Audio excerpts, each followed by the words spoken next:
Samantala mga kapuso, bibigyan daw ng proteksyon ng International Criminal Court ang mga tetestigo sa reklamong crimes against humanity na kinakaharap ni dating Pangulong Rodrigo Duterte.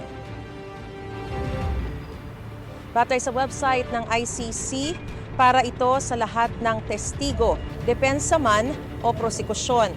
ICC ang mag-aasikaso sa visa ng mga testigo kung kinakailangan nilang pumunta sa The Hague, Netherlands. Habang naroon, makatatanggap sila ng allowance at papalitan ang anumang income o kita nila na mawawala habang tumetestigo sila sa kaso. Kung papayagan ng mga judge, pwede rin gumamit ng alias, itago ang mukha at baguhin ang boses ng testigo para sa kanyang seguridad. Posible rin ang closed session o sa mga judge lang haharap ang mga testigo. Pwede ring tumistigo gamit ang video conferencing. Kung may seryosong banta sa witness, pwede rin siyang i-relocate kasama ang kanyang pamilya.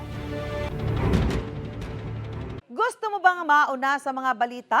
Mag-subscribe na sa GMA Integrated News sa YouTube at tumutok sa unang balita.